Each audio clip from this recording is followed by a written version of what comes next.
I am Mike. I'm here with John and Ken. I think our chat thing is open too. But yeah, they have background music now. So here it is. And then I have, when I go to my choices, I'm sure this is interesting to everybody. Here's the choices they give me. Christmas music, New Year's music, which I didn't even know there was, chill, down tempo, lounge, hip hop, lo-fi, chill hop, ambient, and future pop. All royalty free, which pretty much means it's going to sound like this stuff we have. So would you consider us future pop or lo-fi, John? Oh boy, I don't even know.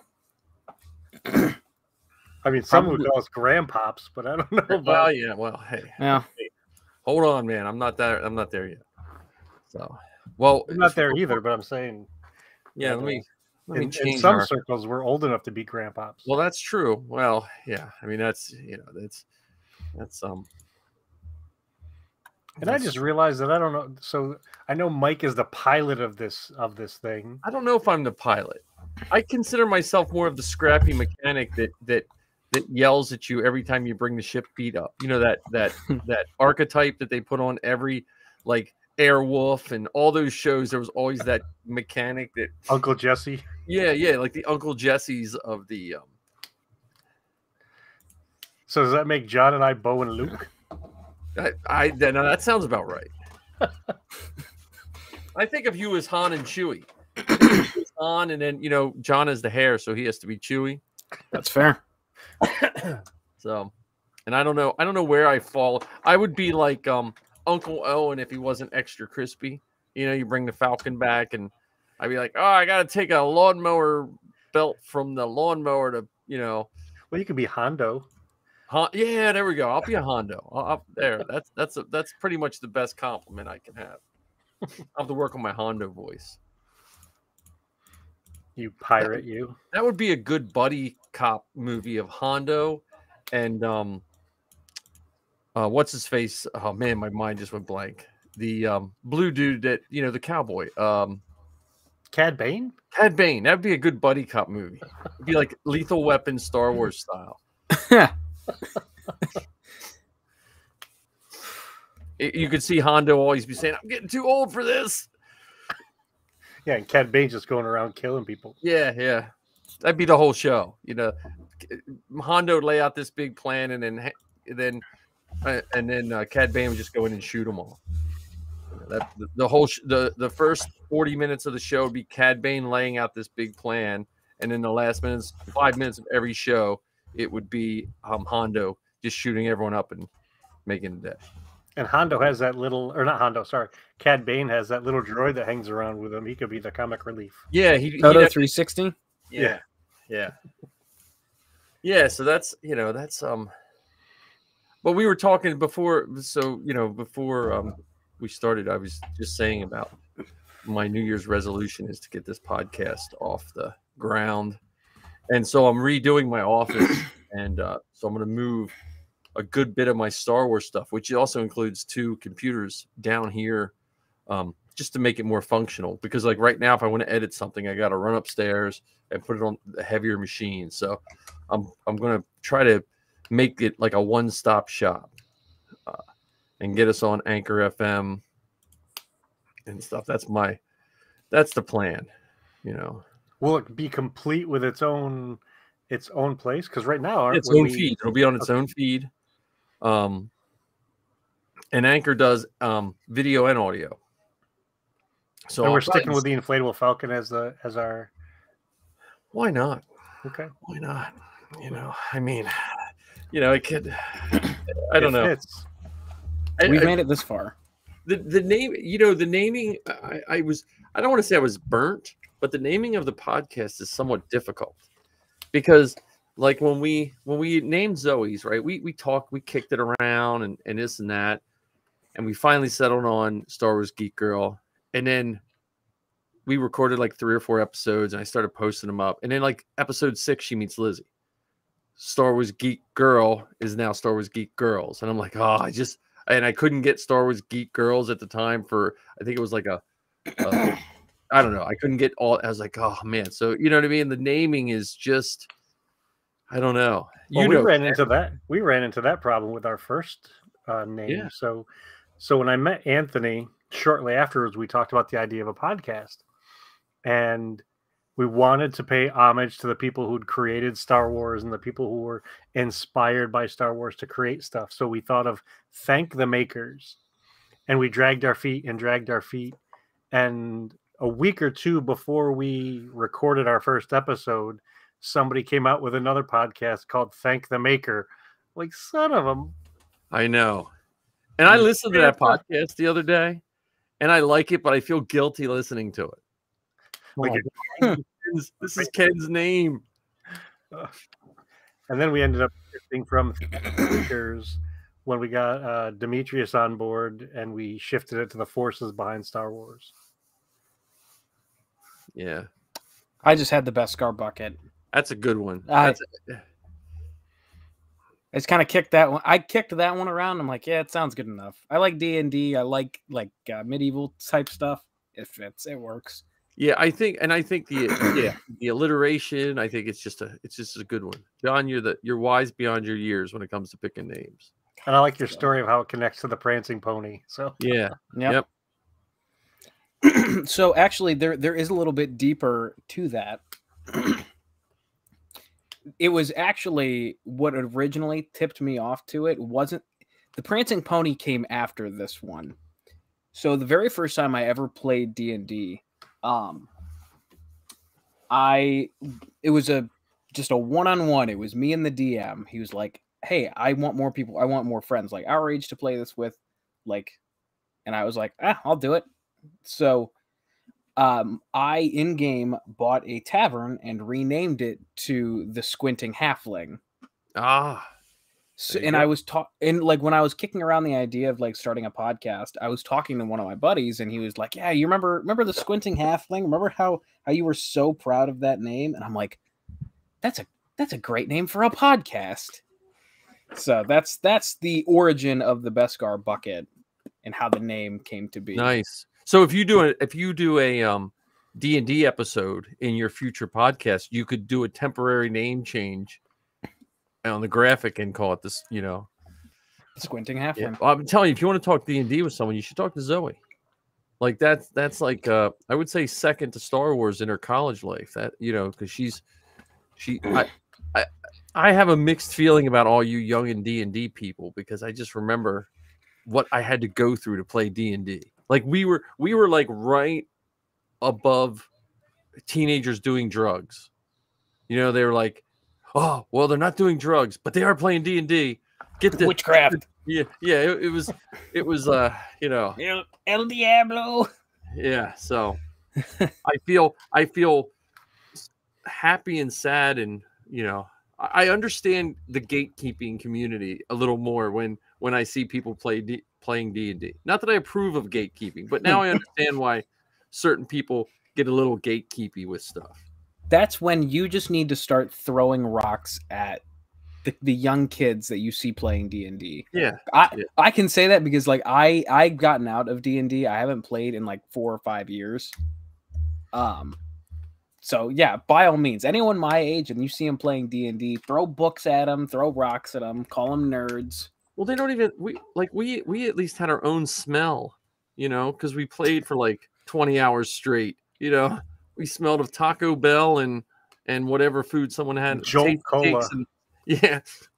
Now they're they look like they're no, I'm just kidding. But no, I love that name. And I like your name too, Ken, with all that. I was talking to a guy. So this was going to be my first segment anyway. I was thinking of just talking about podcasts in general, because it's the end of the year. This is we'll have one more. I was invited to your show Tuesday night. Oh, really? Yeah, Anthony sent me an invite. Oh, okay. I think Anthony thinks I'm a little better than I am, but I'll go with it. Win's a win. So, but Wait, did he tell you what our show is going to be about? I have no clue. He just sent me an invite. So for all I know, it could be we're going to have a jackass on, and we're We're gonna grill him. Yeah, it's hazing the old man. Yeah. Or We're going actually, to make just to fun. give you a heads up, it's a recap of 2022 and predictions for 2023. Nice. Well, I was thinking of maybe with us having a trivia. Remember that trivia game we played where people would steal your points? Possibly promoting a trivia one for Wednesday because there might be more people out and about that are off, you know. That's a good point. So who We can knows? get Zoe to host it, maybe. Yeah, I'll talk to her. She's working. What? It's Dutch Wonderland's Winter Wonderland. I guess that makes sense. So Tell her to take 3 hours out of her day. she cannot. Join her dear old dad. Well, my dear old kids need dear old money. Yeah, but Dutch Wonderland's not open 24 hours a day. No, right. I don't know when they're. I think they're open till like 9 or something like that. So, you know, yeah. Well, I'll get some trivia made. But yeah, because I was just thinking back about this year, and I'm gonna reach out to Colin because I'd like to get the Karita Cast back up and running. Like, because if we can get a rein on this, which is I love our super long shows, but I think for our show to move forward, it has to become listenable to the average person. We need a 90-minute cap. Yeah, because my podcast feed gets filled up, and I've been trying to convince you guys of this, and trying to convince the forces behind Star Wars makers of this, that take our stuff and divide it in half. Yeah. So each time we record, we're actually recording 2 shows. Well, I think that's a good idea, and that's my one soundboard fell through. I was building a soundboard, so I'm still working on that because I'm trying to get it to run on this old iPad, and then I'll have it wired in through the board. But if we put cuts and breaks, because it's hard to, like, I was trying to cut up our first episode we ever did of this. There's nowhere to cut it, like, because we don't have any, like, organization. Yeah, it's like themes, unless we just have a coherent thoughts. And I was thinking of recording at the beginning, saying this is part 1 of an episode. It will just end and listen. Like, I was like, how am I going to tell people that this monstrosity is going to be cut up? So it's something you have to prep for it. Yeah. And I like the open format podcast. There are some I listen to a few that are scripted, but the open format can't be nearly as open as we want it to be. Mike, we had an episode that was almost 4.5 hours long. I know, and that's good, but it's unmanaged. We need to see. That's longer than Avatar: The Way of Water. I just want to say that out loud. Yeah, we need a producer, or something. That's what we need, like someone to crack the whip. But but that's what I'm saying. Like, I'm hoping for the new setup. Then again. If it doesn't, because it's fine if it's 4 hours, if I can hit a button and it still gets put somewhere, but if it's 4 hours and then I have to download it and then I have to edit it,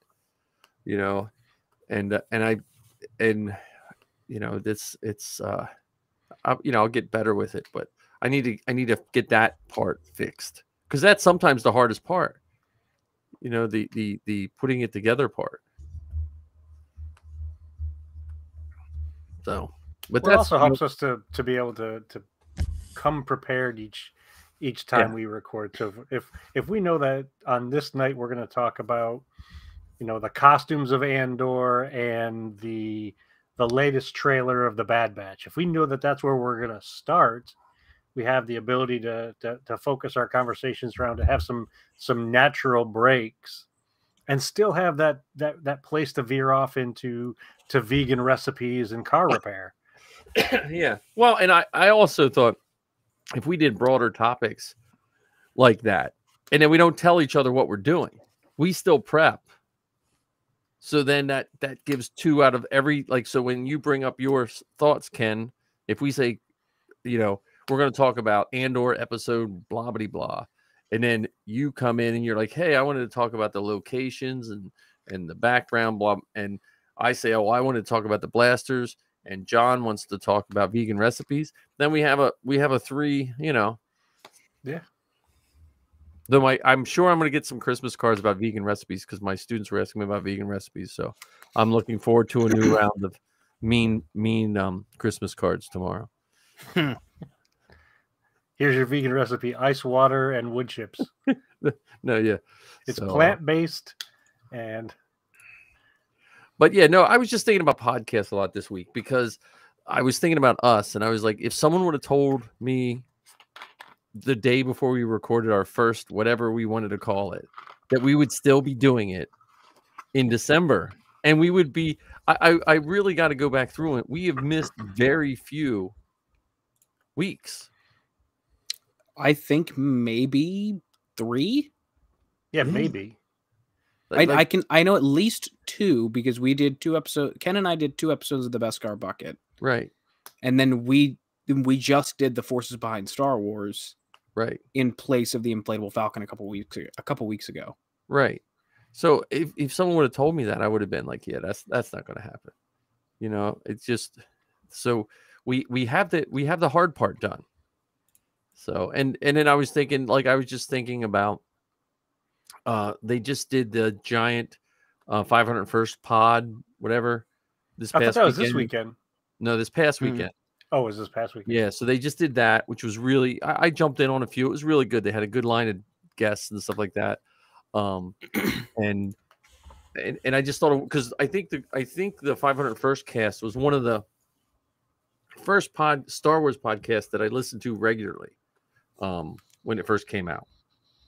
Like, I listened to a bunch of other ones, but I didn't really, you know, and that was a really, it was just really neat to listen to that. And like, I used to listen to 501st cast, and like, and I would recommend you guys, well, you're not in the 501st yet, Ken, but when you get in, but even John, I would recommend anytime you troop, you should write it up and send it to the 501st cast, because they'll read it. It's just neat. It's just neat to get your garrison recognized and stuff like that on a national level or a worldwide level. But it was just neat hearing all that. And then I was thinking about you and me, Ken, where we, you know, our meeting was happenstance because I literally just was driving Zoe to the armor party. I don't think I would have come any other, you know. Well, John knows how I feel about that. Huh? John knows how I feel about that. The Force works in mysterious ways. Yeah, yeah. I mean, and John and I, we broke every rule I teach my students, and I met someone on TikTok. You know, that usually ends in friendship or murder. You know what I mean? Look, and a hospital if you hadn't sent me tickets to Steel City with your name on it, I probably would have never met you. That's what I'm saying. Like, it just was one of those weird, and I just, because I saw John's 3D printing and I saw his Mando, you know, and I was like, oh, that's cool. You probably thought, wow, this is a very non-threatening 21-year-old. Well, you know, I teach with people from ages 21 to my age, and so as a teacher, you just tend to, you look at people more is what they do. You know what I mean? Like the age becomes irrelevant to us, you know, to a certain point. Mm-hmm. And I just liked your stuff, you know, and it's just funny. And then, you know, it's just like it's almost like I want a Venn diagram of, so then Ken met Anthony in a toy store of Target, that's even more amazing than any other meeting. You know what I mean? Yeah, I was there. Heather and I go there on Friday night date night, and we just happened to be in the toy aisle and bumped into Anthony and his wife. And that's just funny. That's just, and you know, and then I became friends with, like, I ran into Anthony when we were over there for Celebration. And you know, it's just neat. It's just neat how we met people, and we just got to get Anthony in a costume though. Like, magic. I still think because it's always, I finally got my boss at work to get a 3D printer, and he's like 6'6", and I've been trying to get him to do a Vader forever. So I'm hoping the 3D printer is like his gateway drug to start on a costume. Because he'll email me, what can I print? Like he just wants to print stuff. You know.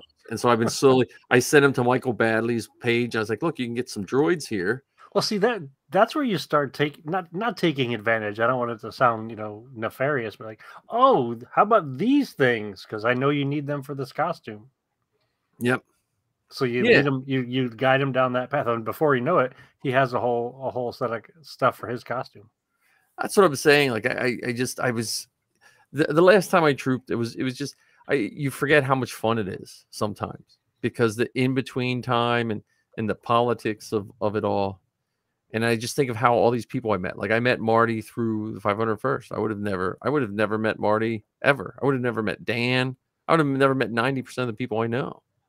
You know, I met Sal through making literally had pictures of his wife printed off hanging up in my garage when I was building Zoe Sabine costume. You know, so make sure you clarify like. There needs to be some context there. Yeah. So there are pictures of his wife in Sabine. Yes. And yes. Yeah. Not just pictures of his wife. Yeah. Sal, hopefully you know that we're being respectful and kind, not creepy and weird. He's put up with my nonsense for so many years that he understands that, he gets random texts from me and he understands that sometimes they're somewhat incoherent depending on the time of day. Because sometimes I'll think of stuff and it'll be like 3 a.m. and I'll send him a message and then he'll be like, did you mean this? I was like, oh yeah. That's what I meant. So, but yeah, I just was thinking that in the podcast, I was on, have you guys been on the Pop Culture? I think it's Pop Culture on Facebook. It used to be Rogue One podcast. Rogue One, it was called WON. There was a podcast called Rogue One. No. And then they turned it to a pop culture webcast called, I think it was just called Pop Culture or something like that, or Pop Culture Hour or something. I don't know. And then I think they stopped their podcast and they just do like a Facebook group. But I was on there and there was a guy talking about starting a podcast and people were giving him advice. And I was just like, just start. Like people were like, oh, you need to go buy a computer. You need to buy this. I was like, look, just if you want to start one and just build it as you go. It's one of the few things, a podcast is one of the few things you can build the plane while you're flying it. And we've proven you don't have to be talented to do it. Right. Yeah.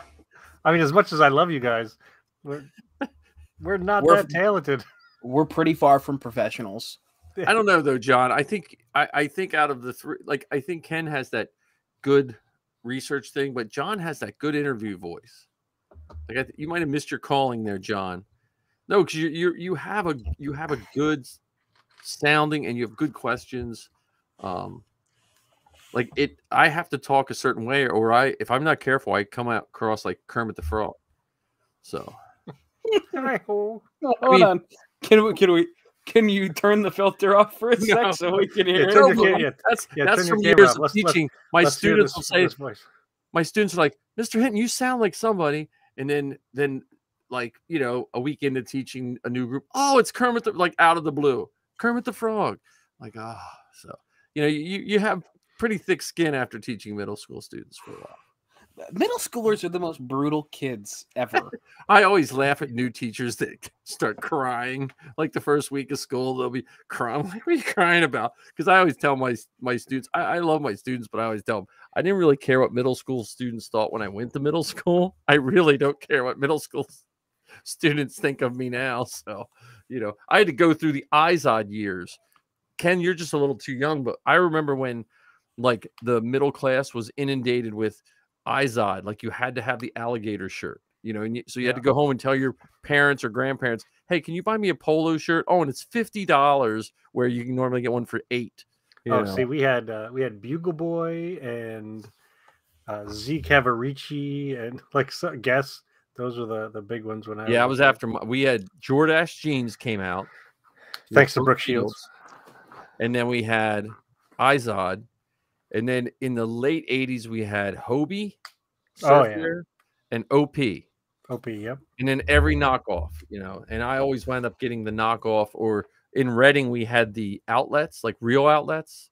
So you'd go and get like a pair of like Lee jeans, which were almost Levi's, and like one leg would be shorter than the other, or it'd be missing like one belt loop, so.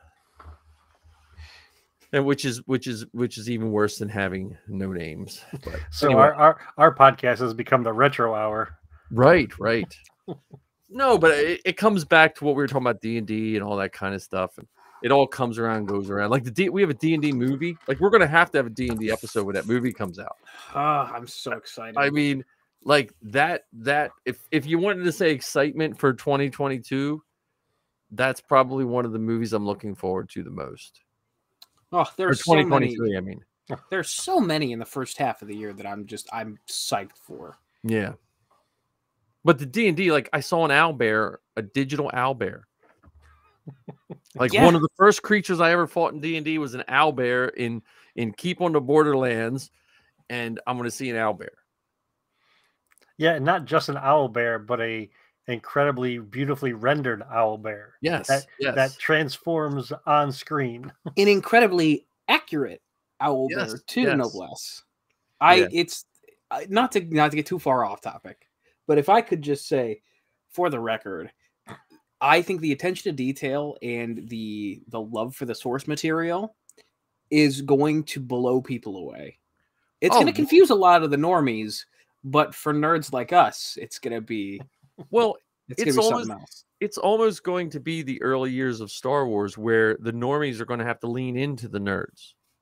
Like when I first saw Star Wars, the nerdiest we could get was we could be that guy's name is, whatever the stupid names Kenner give the figures. Like that guy's name's Hammerhead, but that's all we had, But the D&D, the source materials, and it is funny because I think because D&D and even Star Wars and all that were so like an underlying current of subculture for a while, and I think there was a certain demographic of people like D&D lends itself to college students or people not necessarily that are going to college, but people are in that transitional part of life where they have lots of time, but not tons of money. So you can sit and play D&D for hours and hours, and now you have to have a lot of money because I think the books are like $60 a book or something like that. But I luckily have. Well, granted, I'm pretty sure they're making a 6th edition now. Yeah. I have all of the necessary books for 5th edition. Yeah, I'm done spending money on books. And also, I have all the original. I still play with original, and I have 2nd edition. But also because of loopholes in the sale from Wizards of the Coast from TSR to Wizards of the Coast, there's a couple companies making the original D&D. You can buy it, and it comes just like D&D because someone didn't get a non-compete clause signed or something. I don't know how that works, but And Zoe's putting together a Star Wars D&D game. So she has all the stats to convert the characters to D&D characters, but you play D&D mode, but you play Star Wars characters. So, I'm assuming it's probably 5th edition. I have no clue. They play a hybrid like we just play a mix of a whole bunch. I have a Google Drive. I'll have to share it with you of tons of D&D books that were already scanned in PDF by archivers. So because I have a I think it's a D20 account, an online account you can play online. Yeah. So anyway, but again, it goes back to what I'm looking forward to this year. Podcasts. I have to I'm trying to think. Dad Batch right now is still one of my favorite podcasts right now. That's like and then I saw, Ken, that you jumped in on Kerwin and Keith's. Yeah. Had to wish that little guy a happy birthday. Yeah. Well, and I think his mom works in marketing, and so they have that show on lock too, man. They put out for a 10-year-old boy. He puts out a lot of 11. material. Yeah, 11. He's 11 today. He's 11. Yes, 11 today. And not just that, but you got some great people that are already aware of that little guy. Yep. Oh yeah. Well, he was on the stage. ILM sent him a little shout out. Yeah, he was on stage, the podcast stage. before me and Zoe. So, you know, like it was him and then us. So that was pretty cool too. We got to watch him and then they stayed for us. And it was just as good as when he was in Philly too. The Philly stage was way nicer than the celebration stage. Celebration stage, they just give you some mics. That was Fan Expo in Philly? Fan Expo Philadelphia. Fan Expo, man, their podcast. I'm gonna try to sign up for that next time. Yeah, let's do it. Yeah. Well, and maybe they'll bring an inflatable Falcon for us. That would be spectacular. Because Zoe couldn't get us one while she was out in California. No, well, she's saving to go back. I just thought of something. Is our feed going on to Facebook? Because my feed was not working last time.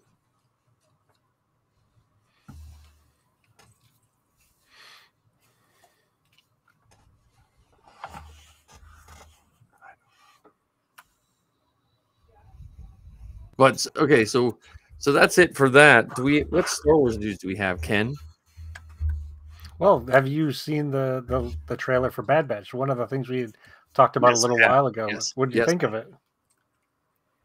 Was whether you Yes. had seen it or not. Yes. Have. So what did you guys think? Since you guys had to wait because I hadn't seen it. Ken, go ahead. Oh, I'm just super excited to see their new armor. Oh yeah. Because that's one of the things I find very amusing about the animated shows. How much time, effort, and energy they put into making the costumes different from season to season. Yeah. I'm excited to see what happens to Cody after Revenge of the Sith finally. I mean, we have gotten every single one of like the fan favorite clones except for Cody, the OG, the original. We're finally getting to see what happens to him after Revenge of the Sith, and that's what I'm most excited for. Yeah, well, that's what I am I guess I'm curious because that video didn't really show anything. It's definitely after the everything, but it's also his armor's different. But I wonder how soon after. Because they're the only thing you have to say is they're very tricky with their with how they edit stuff. Yeah. Oh, especially for trailers. Oh my goodness, yeah. Yeah. My guess it's not going to be too far after the events of the first season, but not like immediately thereafter. Yeah, because in the trailer, Omega's, kind of a badass. That's true. That's true. true. She was just beginning to pick up some of those skills by the end of the first season. Right. I don't think it's several years, but at least a year. Somewhere in that vicinity. I mean, because I wonder, you almost can't have Cody turn good though.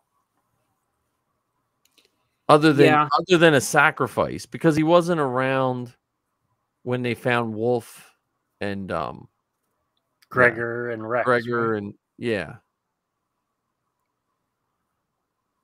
Yeah. And I wonder if Wolf's going to be in it. Like, I wonder if we're going to find out like why, because the Empire knew they were there. That's true. I mean, and by that logic, we might get Gregor too. Yeah. Because, I mean, we saw the Republic Commandos last season. Because I still think there's a clone story that needs to be told about the treatment of the clones when they're done. You know what I mean? Like, they haven't really talked much about that. They alluded to it in Kenobi. You had a down and out clone. I mean, you also kind of saw it at the end of season 1 of the Bad Batch when they were blowing up Camino. That's true. And you see the complete lack of empathy for any of the clones on that bridge. They're like, Right. yeah, just torch it all, and then you see the clones just kind of like, but this is home. Right. Yeah. Yeah. I'm just curious how that. I'm just curious how that's going to play out. That's my. Well, there are two parts to that for me. So there's the piece of what happens to the clones, to your point, and in terms of their participation in the military and that part of Star Wars, and are they going to make any reference at all to their advanced aging? Like, does that advanced aging go until their end, or does it stop at a certain point and then they age at the normal rate? Right. Because we now know, or we've been led to believe, that Rex was in Return of the Jedi. Right. So is there a point in time where that technology of advanced aging stops and they just age like everybody else, allowing them for it to make sense for Rex to be in Return of the Jedi? Yeah. And Right. did some of the other clones rebel against their programming and escape from military service? Were they forced out? Were they slaughtered? I mean, what's Yeah. That's their end what I'm story? curious. I'm curious if they were just like, were they just fodder? Like it was just like, okay, well, send them in first, and then we'll, or were they just literally just killed? And then that also makes me wonder: are we going to see Rex's death in Ahsoka? Like, are we going to see Ahsoka visit like a elderly or dying Rex? Because Ahsoka's arc begins with Rex kind of giving her advice in the Clone Wars movie. And is his arc going to end with him? His life ending with him giving her advice? Because I mean, he also showed up in Tales of the Jedi. Yeah. He and Cody. I think Cody was in that too. Yeah. Yeah. Mm-hmm. Well, I'm glad they put Cody in there, because I think if you're going to have Cody, I think you have to be I don't know how to say this without being too gatekeepy, but you have to be a certain tier of fan to watch the Bad Batch. Like your casual Star Wars fan is probably not watching the Bad Batch. So this way, if they put Cody in there, if someone just happens to see it, it gives them a little more connective tissue. Well, I think with any of this, with any of the Star Wars, whether you're talking about Andor, Bad Batch, whatever, wherever you jump in, and it gives you so much stuff to go and fill in the blanks from where you started, either to go back to get their story or to stay with it and learn what comes next. What if the clones become Death Troopers? I don't know. That would be interesting. But I mean, what if they're like, they're like, well, they try to mutate them a little bit, and they're like, well, and they put them, they can't talk, so just put them in this, and we'll give them this special decoder, I'm very curious to find out what's happening on that mountain that they showed at the end of season 1. Yeah. And so here's a silly question that you guys may not have an answer to, but it'll be fun to get your responses. So this is season 2 of the Bad Batch. How many seasons do you think that they have in store for us? 4. Because now with Disney Plus, they don't have to worry about finding a place that will show the show like they had to do with the Cartoon Network or Disney XD or whatever. Now with Disney Plus and the streaming service, they can make as many seasons as they want. So how many seasons do you think they have in mind or in store for us? I'm guessing 4. Yeah, I'm going to say 3 or 4. I'm just looking at like Rebels, and that seems like a good number, because you don't want to, like, even when I talk to people now, and you say, oh, you should watch Clone Wars, and they look at all those seasons and they seem overwhelmed, where you look at Rebels and they're like, oh yeah, I'll watch Rebels, not that Clone Wars isn't worth every episode, but I'm saying as a business model, they want enough that you can be committed to it, but not too much that you're not willing to start it, if that makes sense. Yeah. Because then they could do 4 seasons, and then they could take those same models and the same whatever, and just come up with it. Because technically, we can call it the Bad Batch, but it's really a continuation of the Clone Wars. I mean, it's the same model, same people. And when they call it something different, because if they were like, well, this is Clone Wars season, 11 or 14 or 25, it sounds way more daunting. That's my thoughts on the whole. Yeah, it's Clone Wars seasons 8, 9, 10, 11. The same way that Ahsoka is Rebels, season 5? Right. Season 6? Something like that? Well, see, I don't know about that because with Rebels, she didn't really play a huge role in it. There was much more to that show than just her. Right. She was peppered in there. And so I think that's one of the great things about what they've done is they've have chosen characters that have become well established and continue stories that are related to this greater galaxy, but not necessarily a continuation of the existing story.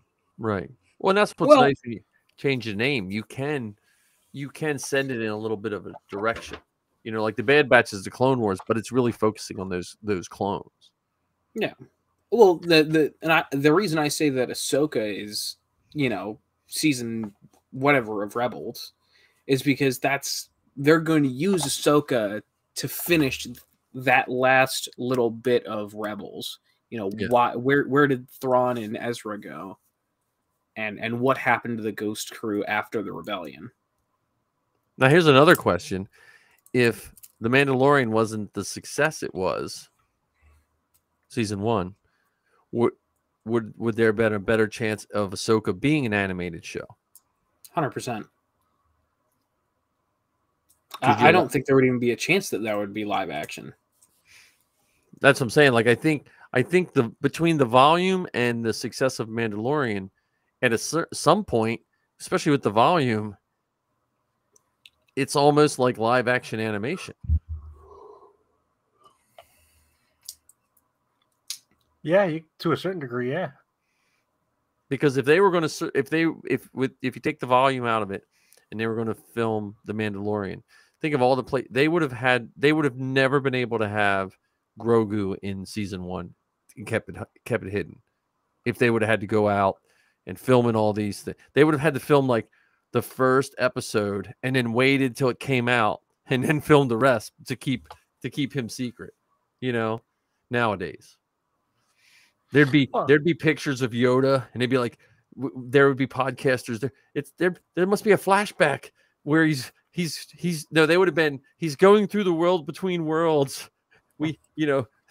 Kathleen Kennedy ruined Star Wars. They're going back to baby, like the old story. If you had a time machine and you go like kill baby Hitler or something like that, they're like, he went back in time to get baby Yoda or something. That'd be the whole speculation.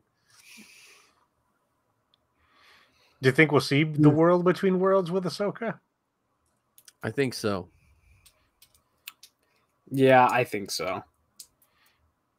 I feel like they're going to use it for nefarious reasons. That's my biggest worry about it. But I think we'll see it regardless of what they use it for. I was thinking it might be used as a way to get a flashback without getting a flashback. Like a almost like a temptation. Like her temptation of the dark side, because at a certain point, stuff like that. But I'm just looking forward to Sabine in it, to be totally honest with you. That's and all the Mandos. Did you guys hear the rumors about the casting of Ahsoka? Oh, the young Ahsoka. Yeah, they're gonna have 3 different actors. That's pretty cool, though. And then, of course, as we know, Hayden Christensen will be in it. Yeah. So. And maybe that's to Mike's point. Maybe that's some of the stuff that shows up in the world between worlds. Right. That's what I mean. Like because I feel like she's going to have to almost have, which I know people didn't like it to a certain point, but she's almost going to have some of those points that were in the book of Boba Fett where you see these life-changing events and he had to come to grips with it. I think she's going to have to. I think they're going to have to show her coming to grips with what happened to Anakin. You know, like and stuff like that. And I you know, I don't know. I'm looking forward to it. But again, I'm looking forward to the Mandos. I'm looking forward to seeing live action Sabine making that costume probably. And well, I asked this question of Keith and Kerwin, and I'll ask the same question for you guys. Do you think we'll see Boba Fett in the Bad Batch? Yes. Probably. I at some point, I think so. I think just because I think the Alpha character is, you know, being the he's basically the perfect whatever unaltered male and she's the unaltered female. I think it's just like destiny almost. It's like you can't write that stuff except they actually did. So yeah. I mean, I don't think any Boba Fett is a bad thing.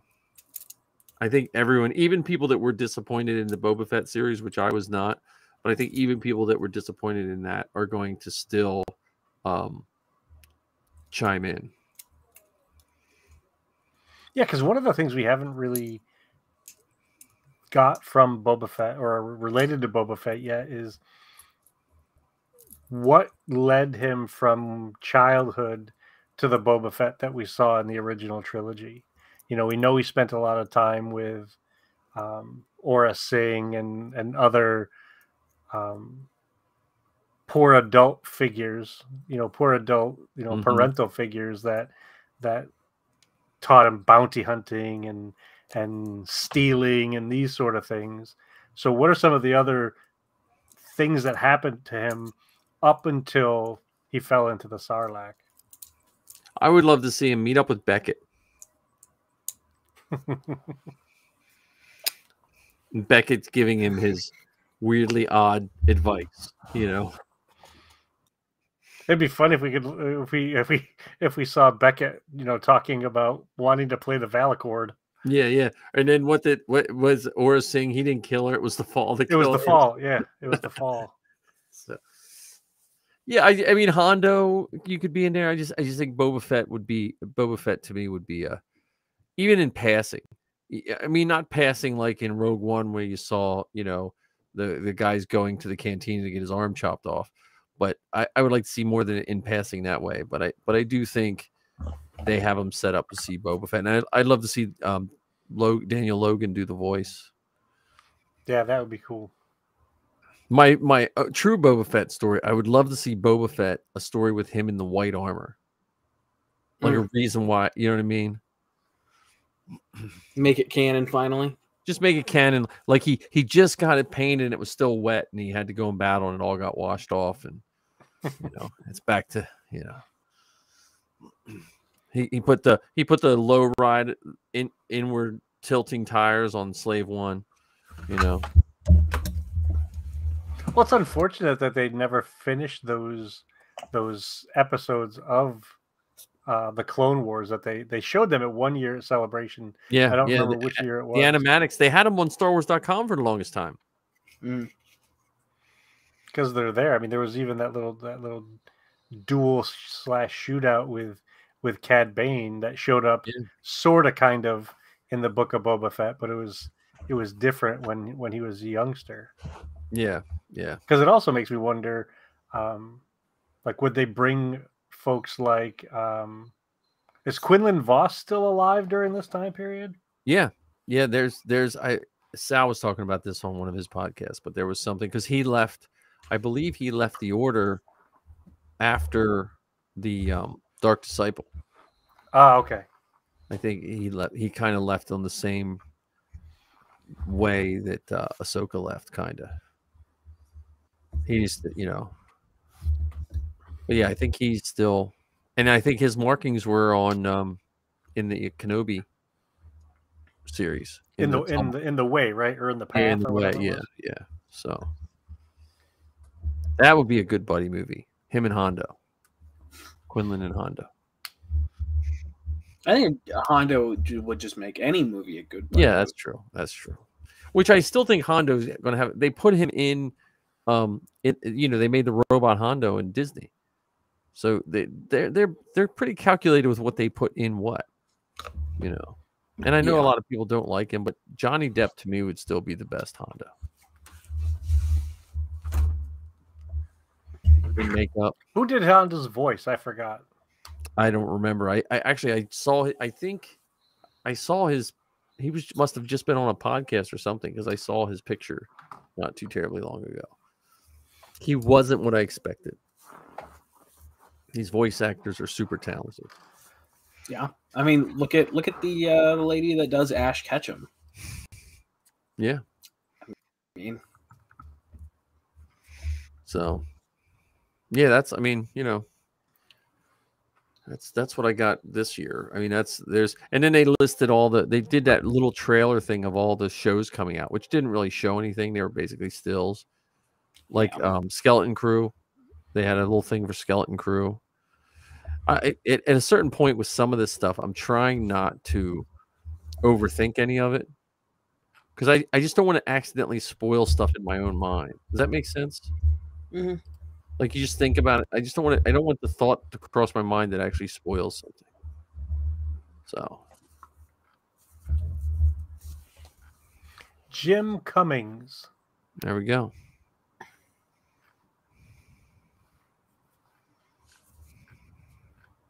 And he's done a bunch of different voices. Yeah, they have a lot of guys that do. All right, I'm going to turn this to Costume Corner because I want to talk about our Mando build. So right now I have 3D printed shoulder bells, all the chest armor, back armor as one piece. I can't believe it printed as one piece. I printed the butt and I'm printing the hips right now. I just got a bottle of liquid resin. I'm going to try to do some of the leg and details in the seat. I'm just going to try one more time to get this liquid resin printer just to make them smoother and less cleanup time. But the hip armor, though, I have to look at. I got to talk to John when he gets back. But I was looking at the hip armor and I was like, I wonder if I should mold that and do it in rubber. I think that's a bet. I think on the show that's what they'd used. Yeah, so I might do that because one of those takes a day and 14 hours. And it might just be just as easy. I probably have enough. That's an easy mold. Are they ambidextrous? So you print one? Yeah, they're the same. John, absolutely. Yep, rubber? 100%. Okay. Yeah, I had my headphones on. I could still hear. Okay, you. so because then I can mold it, and then I'm not selling it. So, and the hip armor is actually coming from 3 Demons, so I can make molds of it. So, but then we could all have a set of the rubber armor. So, and then I'll do the legs. I'll do the Ken. Would you want battle damaged leg armor, the upper leg, or non-battle damaged? I mean, I can print both, but for the initial run, do you want battle damaged or not? Yeah, I'll go battle damaged. Okay, and then I can print the other ones later. I want to get us a whole. I almost want to get it all in a box, so we each have a box of all the parts, and then we figure out where we go from there. Yeah. Wait, Ken, which one are you doing? The Pinto one. The And so in the upper leg, in the thigh, I didn't print the battle damage chest piece, but I have the file for it. But the thigh has a blaster scar on the thigh. Is that the thigh? Yeah. Are you talking about where it looks like just like a big old glob? Yeah. Across the middle. So that is the Beskar right thigh. Right, the big one. Yeah, the bigger one. Right. Right. So he only had the battle damaged one when he got his Beskar armor because he got it repaired. All right, then I'll do it smooth. Okay. I'll do it. I guess that answers that. That's good. We have an expert. Thanks, John CRL. Fairly confident. Well, again, I have files for both, and like I said, once I get us a whole box of all the goodies printed, then I'll go back and print whatever else we need for the other. So then I'll probably get the upper legs printed. The upper legs are giving me a little bit of a headache because I'm trying to stand them up because I'm trying to make all the print lines go the same way, and when the print lines, if I stand it, it shakes too much. Yeah, so this is the armor we're doing. Okay. And so there is a battle damage in there, right? There's like that's weathering. Let me bring up this one. Yeah, this one. Is this what you're talking about right here? Yeah. So well, I don't know. I have to look at the file. I have to look at the file better. But yeah, because I know when I first printed mine, when I did my season 1 Din Djarin, I didn't use this. This piece because I didn't know what it was. Okay. So yeah, that's your best scar. Yeah, now put that Pinto armor back up. Put that Pinto armor back up. Yeah, so see, whoops, I just turned it off. Sorry. Yeah, those hip pieces, I'm going to print those in rubber then. So. I didn't use them, honestly. I have them printed. I just never finished them because it just seemed like a pain to walk with. Yeah, well, if I put them in, if I cast them in silicone and then I pour them in rubber, the same rubber I use for Safi's hands and shoes, they'll be nice and they're really bendable. I want that to be my first 501st kit. Really? Oh, cool. Yeah. Yeah, that's here. You guys want to see something really interesting with the Din Djarin CRLs? Okay. So you see the Durasteel, the season 1 V1 has the knee plate with the knee darts. Yep. Which I have the file. Season 1 V2 does not. Oh. And then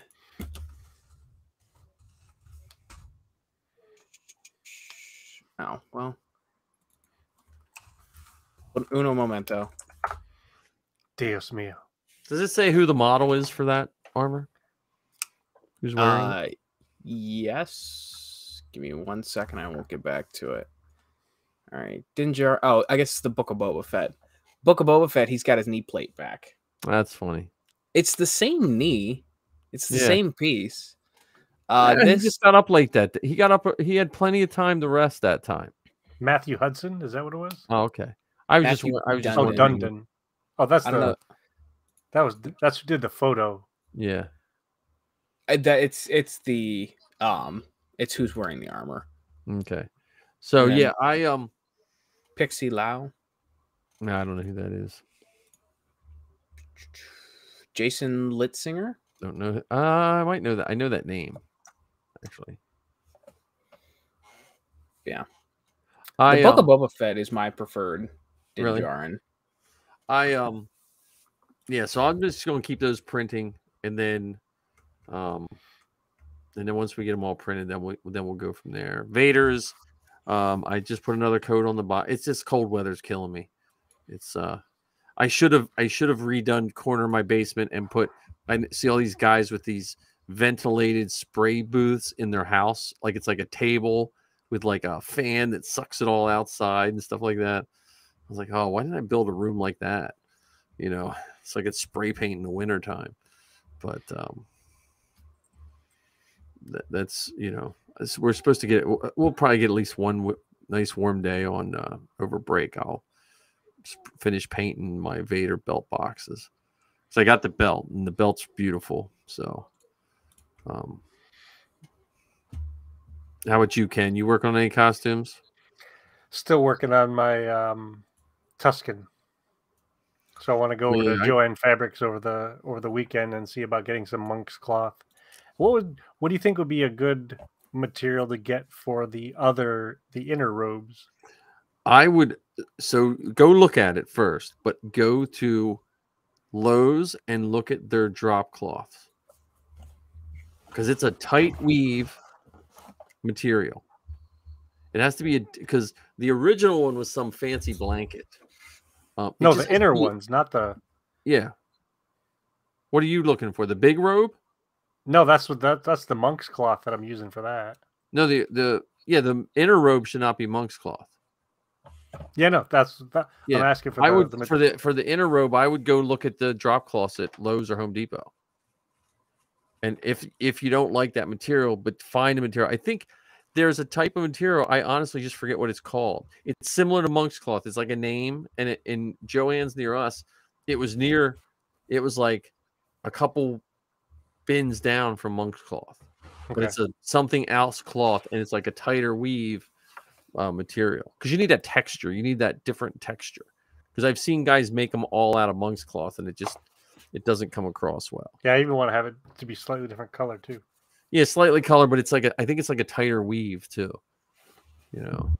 Dare I visit the CRLs? Yeah, just to see if they have a. They might list the cloth.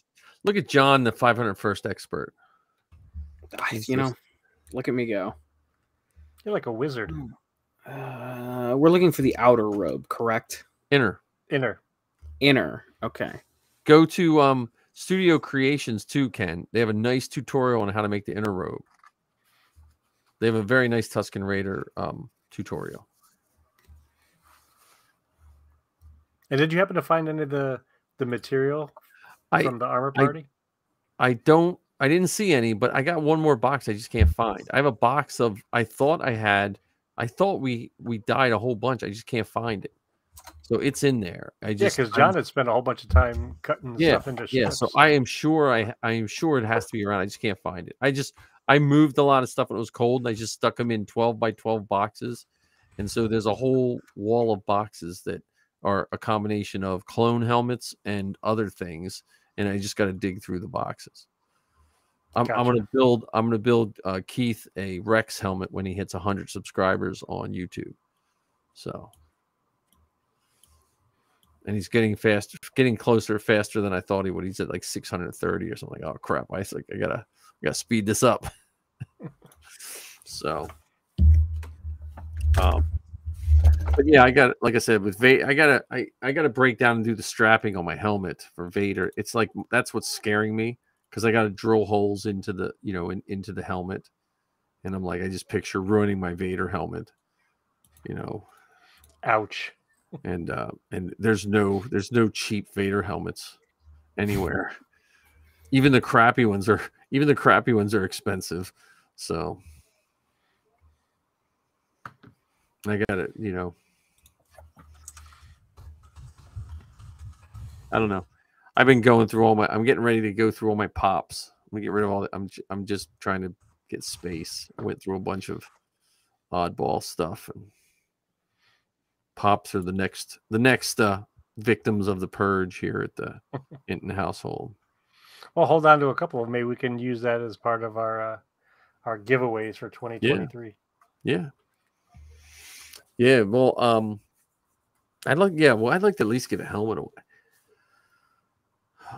We're gonna have to start researching helmets for our Mando kits too, because I might just see what Sean charges for a raw cast.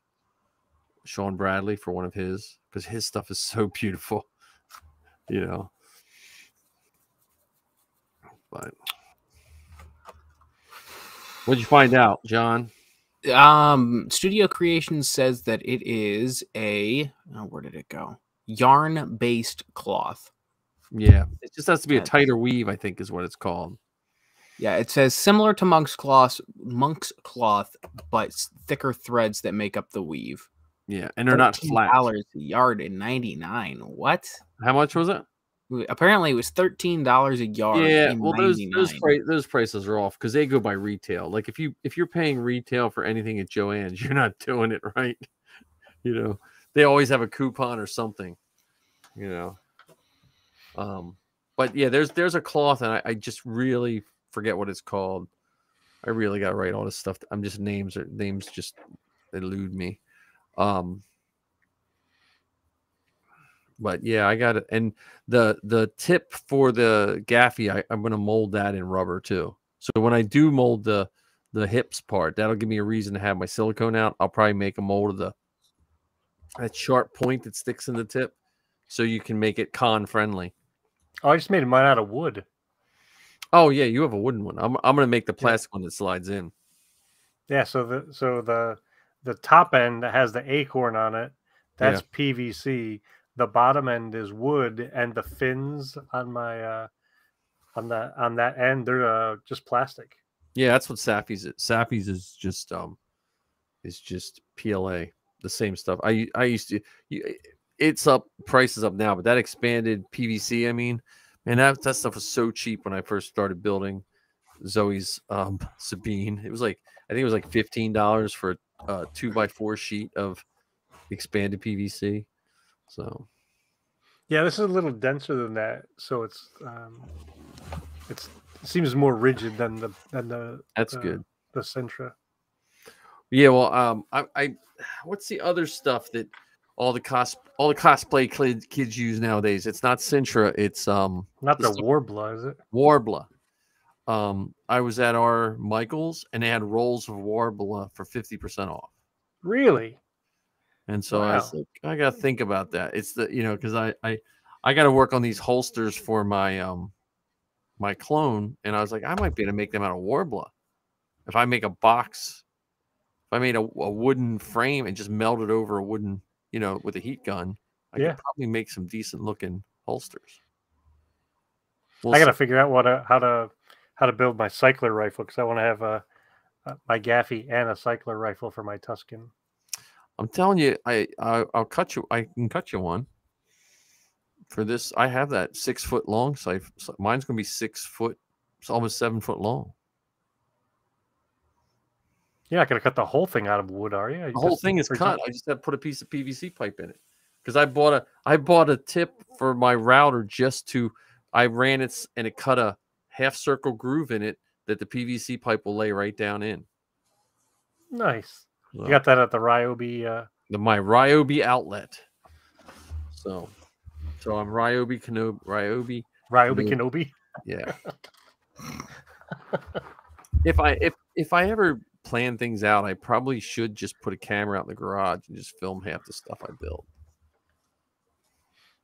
So, and then people just laugh at my lack of safety and surprised they still have 10 fingers. Nah. Safety third. But did you die? But did you die? I just remember cutting the second floor off the girls' playhouse with a circular saw in a thunderstorm, standing on the roof. And I survived that. So don't try that at home, kids. But yeah, that's all I got costume building. How about you, John? You build anything, or you're just working? I'm just working, trying to survive. It's that time of year, man. It's probably colder in Ohio than it is here, but as you know, my dad and I have season tickets for the Browns. Our last game of the year is this Saturday, because God forbid we play on Christmas Day. So it is projected to be, the temperature will be between -1 and 6 degrees with 55-mile-an-hour winds. Well, it's nice knowing you, John. We're not going. Oh, okay. So my dad has the flu right now, and he's like, I don't know if I'm going to be better. And it's like, I don't care if you were perfectly healthy. I don't want to go sit in -degree weather after the wind chill. Absolutely not. Especially considering it's the length of the game plus the halftime plus up. Why? Yeah, you'd have to almost bundle up that you can't. You'd be in like a giant. I can't put my arms down. It was 24 degrees last Saturday when we went, and we thought that was cold. And I had 4 thermal shirts, 2 pairs of thermal pants, a pair of pajama pants, jeans, a heated jacket, heated gloves, hat, scarf, net gaiter, the whole 9. I was still cold. Oh, I got frostbite just hearing all that. Yeah. That's. I mean, I don't know, but it'll be warm, and we'll be building stuff here soon enough. So. Yeah, I'm waiting the winter out. We've got a severe storm coming tomorrow and Friday, so Are you We were expecting supposed much to have snow? one. Now it's just rain. it's going to be rain, then snow, then sub-zero temperatures. Oh, So Slick. fun. yeah, it's gonna be fun driving to work on Sunday. Well, just be careful. Luckily, I don't work until 2:00, Oh, so hopefully the roads are salted and plowed by the time I need to leave. yeah, our around here they're pretty decent with the roads. And Maryland is the only place I got to worry about because Maryland they don't know how to. They don't have car inspection, so they don't have like you get your car inspected when you buy it, and that's it. So if you don't, you just drive whatever tires and slide around, you know. So Pennsylvania, we're they're pretty strict on our tires. So, but yeah, so that's. I mean, what else? I'm trying to think what else happened Star Warsy. Nothing really here. I got Zoe's home, and I think she's either recorded or recording a podcast soon. Any podcasts you guys are listening to? Yeah, we'll finish up the podcast. I just found one the other day. I think it was called Force Time. I want to make sure I'm giving you the right information. Oh, I think I've listened to that. And they recently released an episode about The Last Jedi, and I haven't listened to the whole thing yet. I've only got maybe 15 to 20 minutes into it so far, but I'm interested in hearing where they go with it because they're both big Last Jedi fans. Oh, that's good. That's good. So, You don't hear too many of them anymore. So not till I get my new show started. yeah, well, we're waiting, Ken. We're waiting. No better time than the present. TikTok, Mr. Wick. I have to again. I have to get on Colin and see if I can get him to start back up too. So yeah, you know I don't have the attention span for podcasts. I know. Well, you know, there's some good ones out there though. Have you listened to the Dad Batch? I haven't yet. I would challenge you to listen to the Dad Batch, and I bet you it'll keep your interest. How far is your drive to work? 25, 30 minutes. Try the Dad Batch because they're younger. Well, they're not younger. They're like a whole whatever, but they have it segmented and they talk about costume building and they just have a good pacing. I don't know. What do you think, Ken? They're organized. They have super organized. They have sound clips. Yeah. And they're only what, maybe 30 episodes in or whatever. The sound clips always worry me with copyright. Because if by some chance you do get so big, you have to go back and take all that stuff out.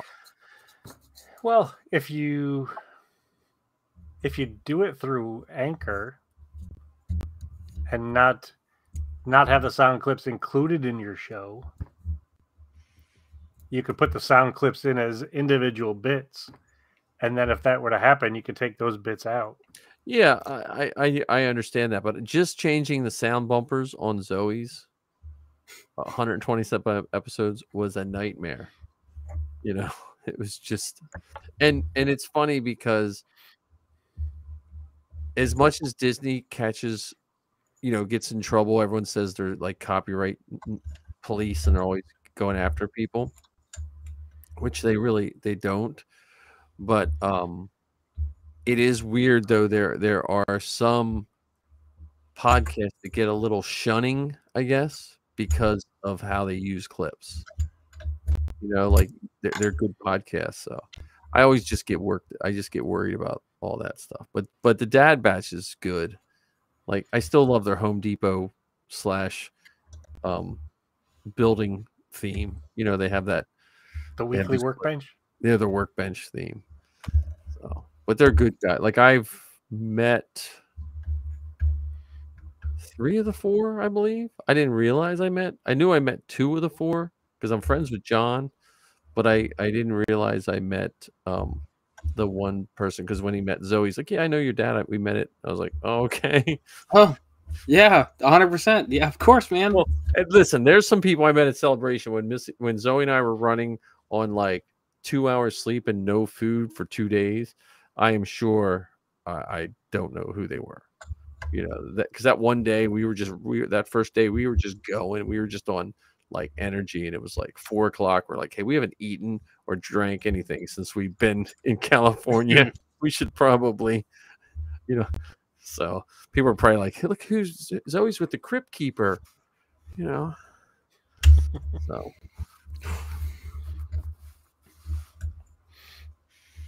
but I don't know. I'm looking for.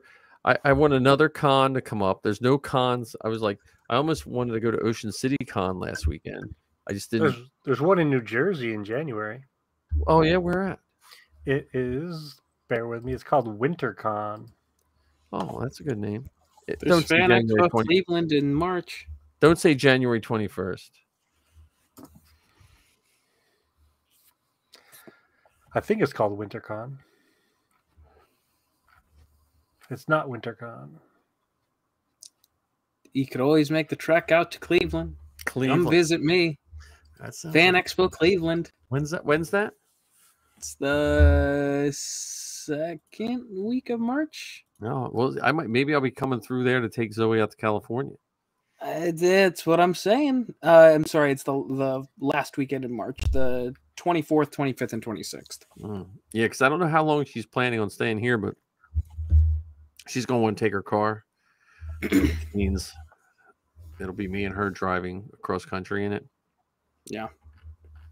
Because $2,000 to ship your car, $2,000 to ship a car that's not worth $2,000 seems like I might as well just, if I'm going to spend $2,000, I might as well, you know, that's cheap. It's cheaper to drive it out and fly back. One of us, not two, not, you know. And that's $2,000. They quote you $2,000. I guarantee you, when I get there, okay, it's $2,000 to ship it, but here's $300 to load it on the truck, and this much to this, and I'll be $3,000 in by when it's all said and done. Here's a $500 security deposit. Yeah, wait a minute, it's my car. Well, it might do some damage to the trailer. Yeah, the 98 bug. She has her car. Other than Missy's car, she has a 98 bug that has less miles on it than the rest of our cars. Wow. My car will hit 280,000 here any week. I'm still on the original clutch. How? I have no clue. It's like one of those things where I'm just like, yeah. But I talked to another guy that has one, and he has 200,000 on his, and he hasn't put a clutch in yet. I thought 250 was usually the shelf life on a clutch. That's about $100,000. I mean, not those Japanese cars. Well, that's true. They are built to last forever. But also, I think when one person drives it, like I'm the only one that drives it.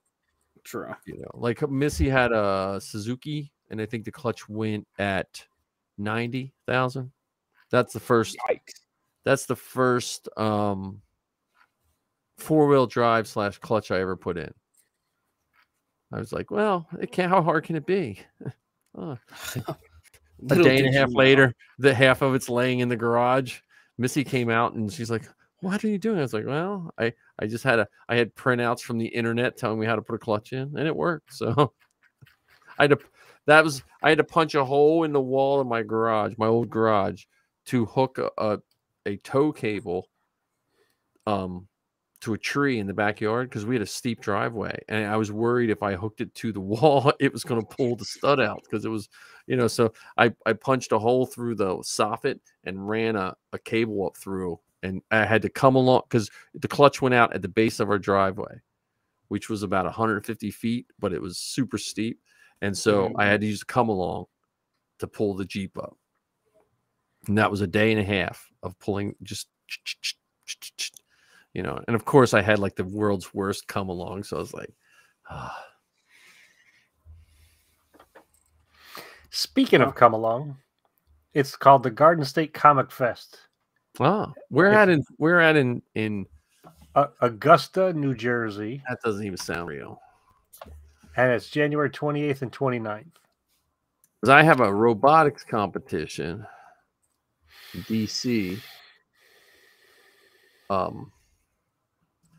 January 21st, I think. I haven't decided if I'm going to that event or not, but if I go, you could come along. Do they have panels? I'm not so certain. Augusta. I'm just trying to look where Augusta, New Jersey is. Sussex County. That doesn't mean it. I am terrible with my New Jersey. Oh, Sussex. Now it makes so much more sense now that you say it.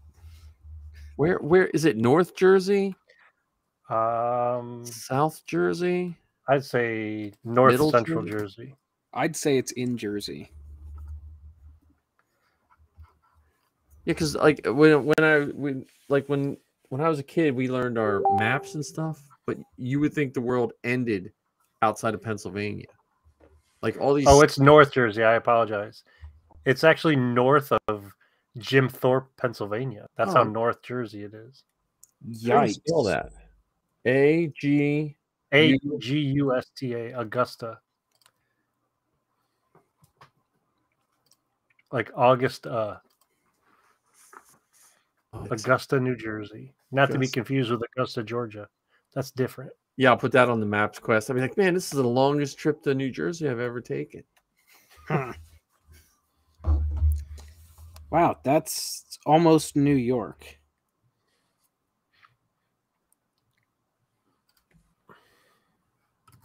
Oh yeah, jeez.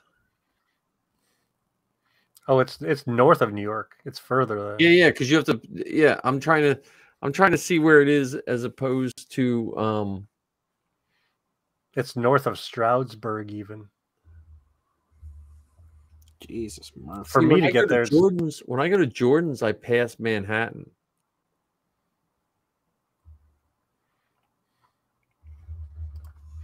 Yeah, it's up there.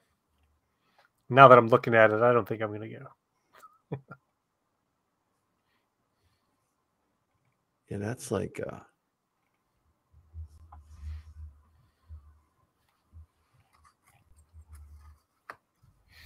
That's like the country bumpkin, New Jersey. You know. Well, it is the Garden State. Yeah. Good point. Good point. Well, see, growing up, we were always just showed pictures of South Jersey, so we always thought of we're like, oh, the beach and stuff like that. Yeah, we always thought of it as beach or just cities. You know what I mean?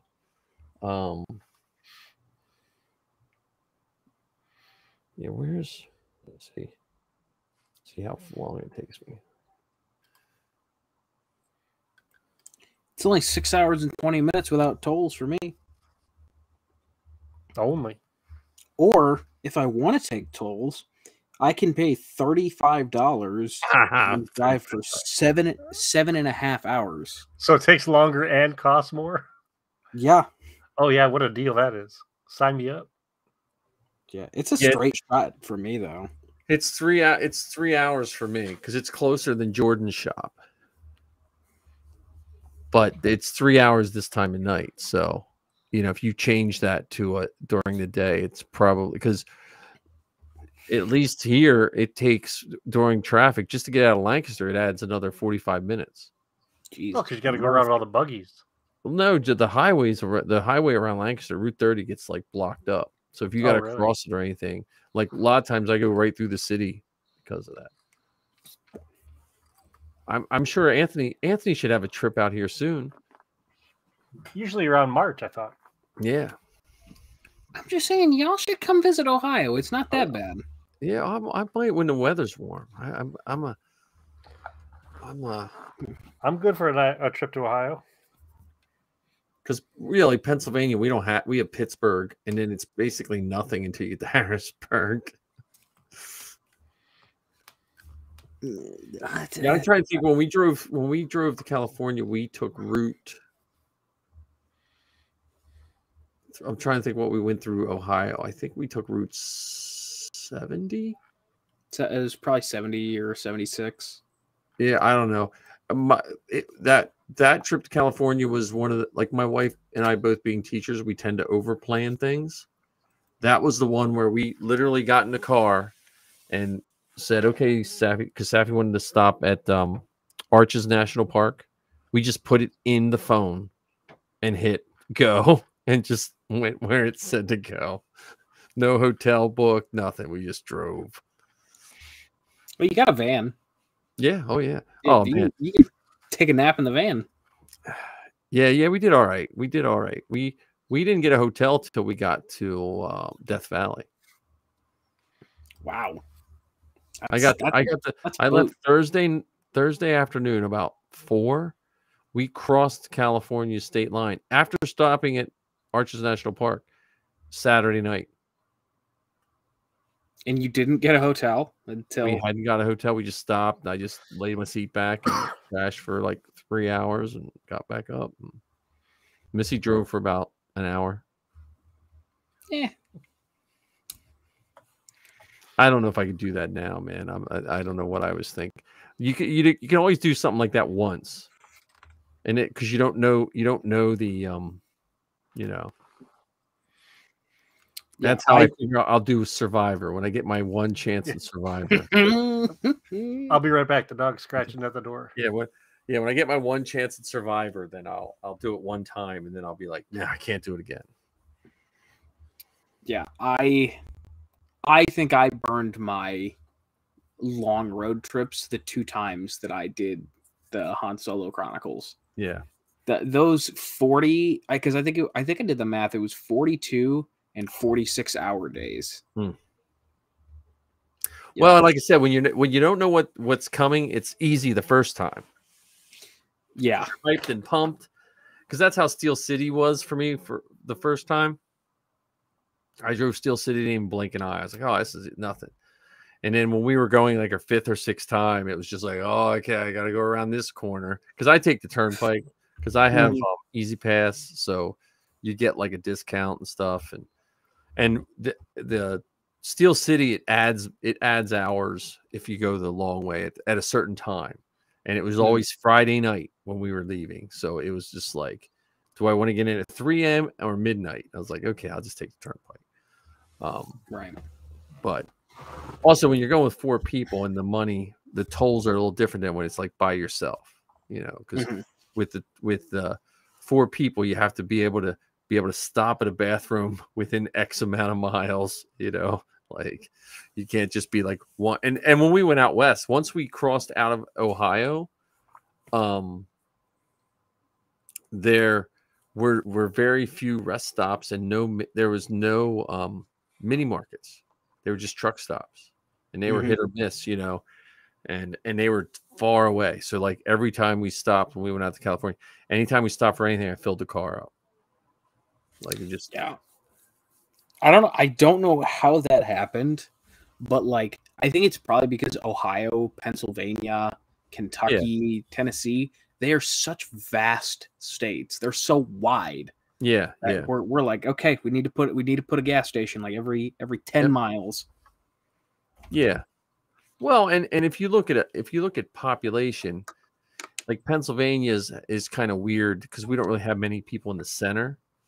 But if you look at the way the roads go, some of those roads are old roads, like we're talking hundreds of years old that have just been built on. And then I also think the national turnpike, so, but yeah, I don't know, I don't know what else we got with Star Wars. I was hoping it came today, but my 3rd installment of my free commercial for my fan home Star Wars stuff is supposed to come today. It's shipped. Are those the encyclopedias? Yeah, the encyclopedias, and I should get the Stormtrooper bookshelves. That's what I'm looking forward to. Bookshelves. So, yeah, there's not a whole lot Star Wars going on right now. We've got 2 weeks until we get new content. So, and the books. Well, Zoe just got a couple new High Republic. Oh my God, how many? I can't keep up with the books, man. Yeah. Well, the High Republic stuff is good because a lot of those books are easy reads. They're not. They're like the Harry Potter of Star Wars. Like you can kind of just read them. They're easy reads. Speak for yourself, man. I can't read for anything. I read at like a 3rd grade level. Well, I never liked reading fiction until the first Harry Potter. I read The Hobbit. I loved The Hobbit and The Lord of the Rings, which that was back in my D&D heyday, reading them. And we didn't have the internet then. So if you didn't read in the 70s and 80s, like there was a lot of stuff you couldn't do. Like, you didn't have the internet. But when Harry Potter came out, that was like Missy was a language arts teacher. She said, you should read this. And I read it.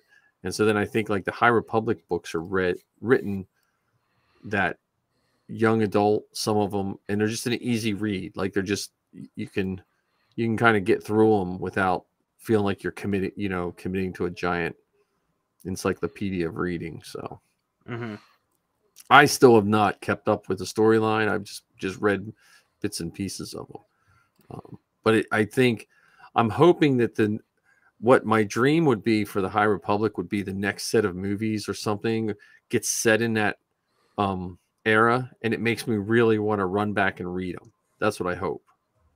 I think Acolyte might do that. Yeah, I really do. I'm hoping they just give enough Easter eggs and cookie crumbs or whatever you want to call it that make me want to go back and read all the books. Because right now I get most of my information from Sal and Zoe on the High Republic. You reading the High Republic, Ken? I read some of it. Haven't read. I think I may have read the first 2 or 3 books, and I read some of the comics. For me, one of the things that's really, really challenging is there's so much of it. I mean, there's that's what we were saying while you were gone. And have you guys picked up the Art of the High Republic book yet? I have not. So one of the things I find really incredible about it is the High Republic is sort of like Shadows of the Empire. And this is what I mean, is that there were multiple things going on related to it. So when Shadows of the Empire came out, there was the comics, there was the video game, and the toys. Now with the High Republic, so they've got the novels, they've got the comics, they've got the Acolyte coming out, and they put a lot of time, effort, and energy into concept art, even though much of it was literary, much of it was writing novels. So it's incredible to think that much art exists for written Star Wars. And I'm very interested to see if they're going to do anything related to games or anything related to merchandise like toys and things along those lines for some of these characters. I have this struggle with Star Wars toys lately. I'm when you say High Republic toys, and it just makes me think of, because I've just been going through, like, I'm just trying to make room in my basement for the stuff I want to display, and I just want to see the toys come back for kids. I know that sounds like, I don't know, it's almost like, remember Disney Infinity? Oh my goodness, yeah. I love that game. They need to come out with an action figure line that doesn't do anything extra but be an action figure. Just, it holds a pistol and you can point them, and then put a component on that goes with your phone or your tablet or something like that. Like, just, well, do you remember what? I don't remember which. It might have been The Force Awakens. They had that app for your phone that had animation, so they had BB-8 rolling across the screen, or TIE fighters coming in and strafing you or whatever. So there was that play in between the digital world and the toys, or the digital world and you making a video yourself. But it didn't seem to gain much traction. I just feel that because I like seeing the Star Wars toys, but the only ones that have really caught my eye lately are either the really expensive ones that I'm not going to spend money on, like Hot Toys, or I like those new micro whatever, like the figures are like this big. They're like semi-posable. They're like the Micro Machines. No, but it's not micro. Is it Micro Machines? Not the real. It's like it. They're like Micro Machines. They have like the Bad Batch, and they just came out with the TIE fighter that. Oh, there's no. So you're talking about the step up above the Micro Machines. Yeah, the Mission series. That's what it is. To me, because I look at them and they're like, yeah, that's something I could see myself like putting a shelf together of those. because like the Black Series I like, but if I start collecting them, it's just going to become inventory because I don't have enough space to display them. And I'm getting to that point where I just want I have this dream of how I want all my stuff to be displayed. So like if you come to visit me, I want it to be able to, you can see all my Star Wars stuff and look at it and touch it and whatever you want to, you know. So because I'm trying to organize my cards and patches. I still got a pile here for John. I just haven't picked them up. I have a 501st Christmas ornament somewhere, John, that I'm going to send you, and you can have, because we don't really set up a Christmas tree. Oh, I bought it years ago, and I can't find it. It's in one of my many boxes of Star Wars things. You set up a Festivus pole? I did one year. I have a picture of Safi. I took an aluminum vacuum cleaner, an old Electrolux pole, and had Safi holding it up. He was like 4. Festivus for the rest of us. Yeah. No, we have a small tree. It's just like Christmas is not. I grew up with my grandparents, so not very, very much. So Christmas always, when I was real little, I thought I was a bad kid because I went to school and all these kids got tons of toys and I got like 2 things. And when you believe in Santa and you get shit, you're like, oh, I must be bad. Santa's really watching me, you know.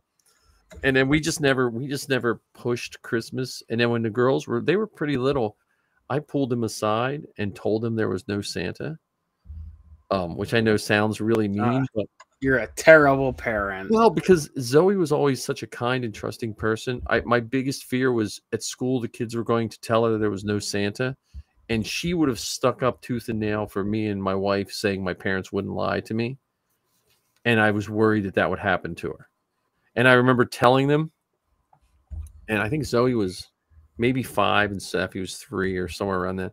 And I remember Zoe ran off crying, you know, and Safi just leaned in and said, "Do we still get presents?" Yeah. And then Safi came back maybe like 5 minutes later, and she said, "There's no tooth fairy either." I said, "No." She said, "Where's all my teeth?" She wanted all her teeth. So. God, Mike, if it wasn't for the whole vegan thing, I would ask for you to adopt me because I don't care about Christmas either. Well, no, listen, I have nothing against Christmas, but I also, being a teacher, I see I see what happens to my students, because even not believing in Santa or whatever, if there's financially strapped people, if you're as a teacher, if you get too crazy and you talk about Christmas for weeks to come, and then when they come back from vacation, you ask what they got, you have those kids who really don't have much, and you've just put them on spotlight for the other kids to see. And when I was a kid, they didn't think about that. They just thought everyone celebrated Christmas. Let's talk about Christmas from Thanksgiving till December. And so I try to keep that in mind, not to mention all the people that just don't celebrate it for multiple different reasons. So I always try to keep it. The only Christmas thing I did this year, my kids wanted holiday music today while they were working on a project, so I pulled up the Star Wars Yule log of Darth Vader burning. No, you didn't. I did, and I put it on my projector, and they were like, "Is that some Star Wars stuff?" I was like, "Yep." And why didn't you play the Miko album like this? I know, but these are middle school kids that torture me 180 days a year, so they ask for me to have an opportunity to torture them a little bit. So they did ask for it. So you played a funeral fire. Yes. where a man watched his father burn for hours. He lit it on fire. I know. It starts with Luke, and then someone just looped it with Christmas music. It was an hour and 5-minute loop. There's a 4-hour loop of it, just because we used here at the house, we used to put it on Christmas Day. But there's a 4-hour loop with no music. This one, it's like 1 hour and 5-minute loop on Vimeo, which I didn't even know still existed. And I put it on Vimeo, and I had it playing on the smartboard. So it made the kids get their work done, you know. So you got to find motivation somewhere. Yeah. So, but we have a lot to look forward to this year. I mean, we the podcast, we will, we'll be like those, those famous people that get discovered in a movie, and then you find out they've been acting for like 30 years. You know what I mean? Like, so, and I would recommend. Did either of you guys, which I know this sounds weird coming from an old guy like me, but any of you guys watch Wednesday? Oh, it was awesome. That's a good show. I'm not done. I just started, but I was surprised at how much that reminded me of the old Addams Family. It reminded me of Scooby-Doo. Oh, yeah. But it just had a lot of throwbacks to the Addams Family, the old Addams Family. Like they just did a lot of good throwbacks. But I found the Darth Vader Yule log. You've never seen it before. I haven't. Well, you can just play that tonight while you go to sleep, John. You can have it in the background. So just picture 12 to 14-year-olds doing the schoolwork while that in front of the room. I think they have one for Qui-Gon Jinn too. Oh, really? See, I didn't know that. I might not have done that because at least the Vader, it's his helmet. You know what I mean? Like, Oh my God. I'm surprised you didn't tell them the story of Krampus. Yeah, well, I try to stay away from all the other Christmas. That's about as Christmas as I get. Because then they ask me, like, they'll say, "Do you celebrate Christmas?" And I go, "I celebrate Life Day." And they're like, and then my kids just think at my house it's Star Wars 24/7. I'm like, well, we celebrate May the 4th, and we celebrate Revenge of the 5th, and 501st Day, and I just go through all these Star Wars holidays. They're like, they're usually about 3 in. They're just like their looks is telling me to shut up, Mr. Hinton. So sorry, my employees think the same of me. They think it's Star Wars and Browns 24/7, which is an accurate assumption. Well, I do have a student that wants to start a Star Wars fan club. So I told him after the new year, because I have a robotics team too, which I stay 2 days after until competition. So I can't, as much as I love my students, I can't stay 3 days for free. But we're gonna try a Star Wars club, and then I think we'll culminate with a view. We have a license at our school to show all Disney films, so we'll culminate with watching one of the Star Wars movies, and I'll probably reach out to the old line garrison and get some guys there, because I still would like. Old Line does a panel for their library events that talks about costuming, and I think that's a missed opportunity for a lot of the groups. Well, keep me in the loop.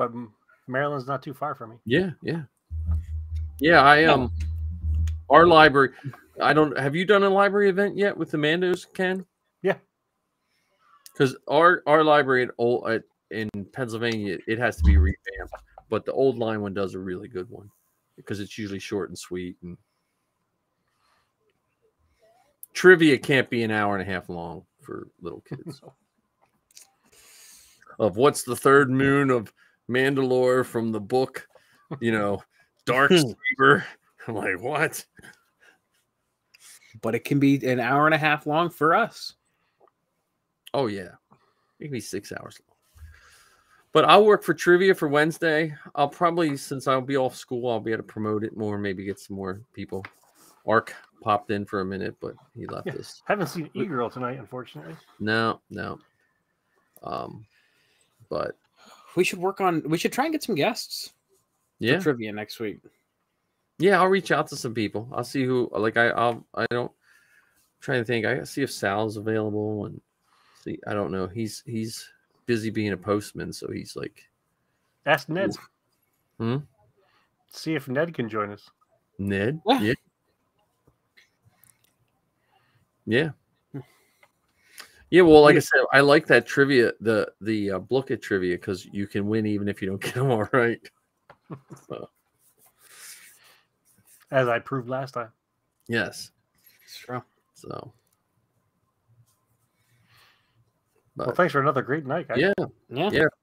We got to start looking at episode numbers. One last thing: when you are putting your name of your podcast in your podcast title, I was reading a couple places, not just one, that if you put the number in the title, it can throw off the Apple algorithm.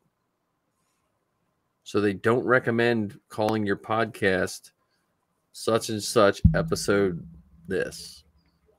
Because the episode should be placed, like if you use Anchor, it's placed in a separate cell. I don't know how true that is, but I read 2 articles on that they were saying it's not a good idea to put your episode number in the title. So just the title by itself. You just have a name, and then you can put it in your description. Just don't put it in your, not in the title. Gotcha. So I don't know. I can't win the algorithm of podcasts. Yeah, I think we're up to the teens of listeners now with the forces behind Star Wars. Well, that's good. Anthony had shared some Spotify statistics with us either late last week or sometime this week. Well, see, Zoe's when we did SoundCloud, Zoe had minimum of, I think it was like 400 listens every episode by the time we left SoundCloud. When we went to Anchor, which we used the same RSS feed, so she didn't lose any of her, you know what I mean? Like if you subscribe, you didn't have to resubscribe. But the Anchor numbers are only showing me between 50 and 100. Does that just the folks that listen on Anchor? See, that's what I don't know, because all the podcast hosts seem like they never want to share data because everyone wants you to host on their, so SoundCloud used to give you all kinds of data, but I just got tired of paying like almost $200 a year to host on SoundCloud. So I'm hoping the Anchor stuff, I hope it just backs up. But like Chartable, unless I want to pay money, I can't get numbers for Sound or for Anchor. Yeah. And Apple's not any, they're not fun to deal with either. I can't even get Zoe's artwork to change on Apple for some reason. I don't know why. So but that's maybe we can get some guidance from Keith. Yeah. I'm just figure out how much his wife costs and just pay her. I'm saving $200 a year. I can at least get the basic package or whatever. Well, I think a lot of it is and I say this not to I don't mean it in the wrong way, but you have to act like you're bigger than you are while you're doing it.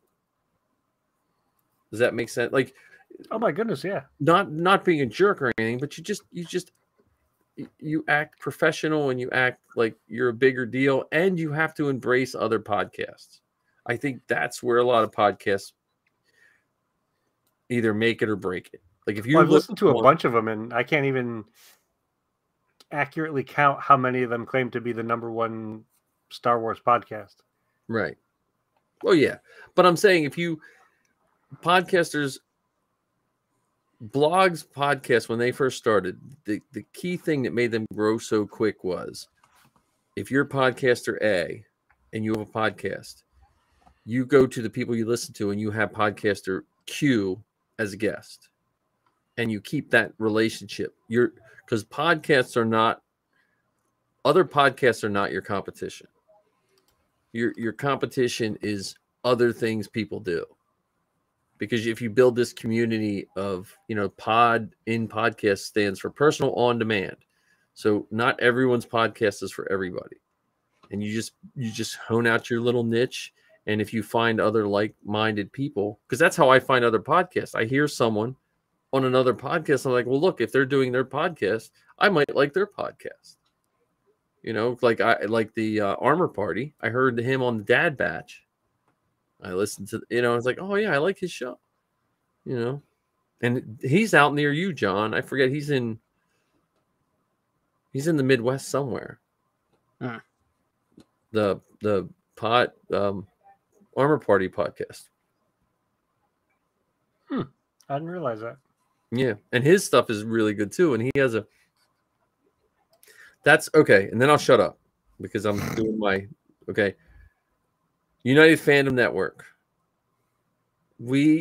I think we should have a segment where we talk about podcasts that we think would fit that criteria.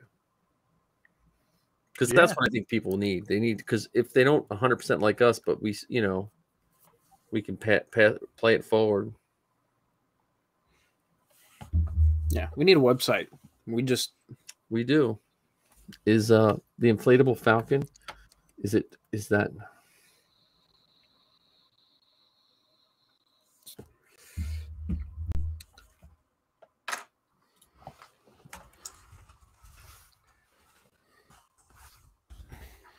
Inflatable Falcon, that domain is available. Really? That's a surprise. Hang on, let me just check, make sure I have it spelled right. Inflate, ABLE, Falcon. Inflatable.com. Yeah, so if I go to Google domain. Excuse me. Bless you. Bless you. Thank you. Just for the record, John sidetracked us on this one. Yeah. Hey, the Unifying Fandom Network is also available. Let's see. You could always do the unifying.network. Oh.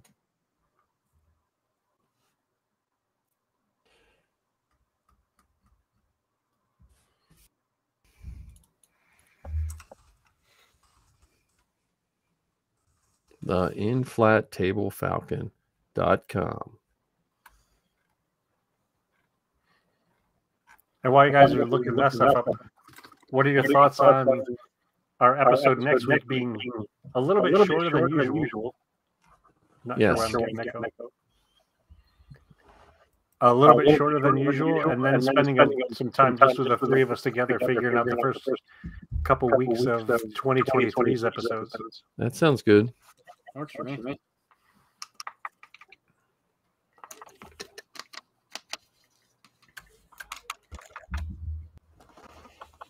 Well,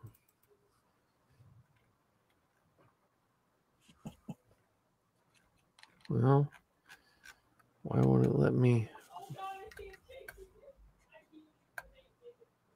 The Inflatable Falcon. Whoops. .com.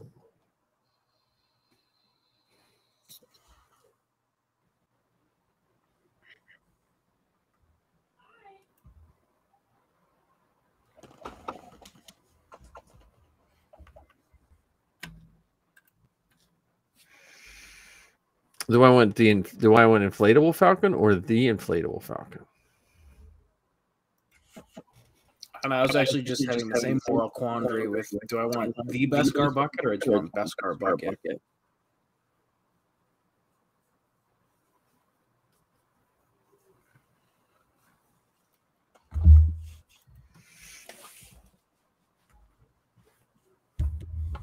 I don't know. That's a quandary wrapped in an enigma. Wrapped in a mystery. Right. Well,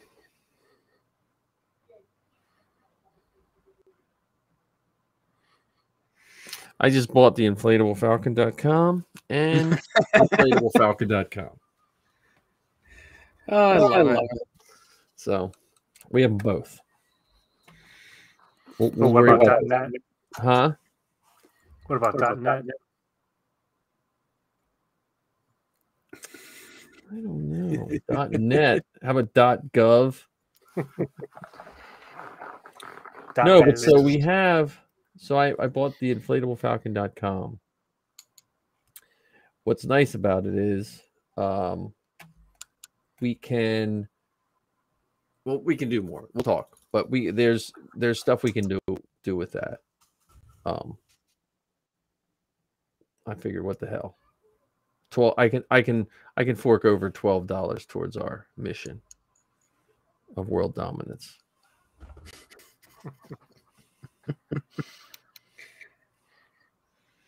So, well, that's it. That's it. Oh, that's what rebellions are built on. Yeah. Hope. All right. Oh, my live stream. Oh, is it Facebook only lets you do it for an hour? feel like we've had longer shows than that. No, it says live now, but it says this video has ended. I don't know. I'm going to end our stream now.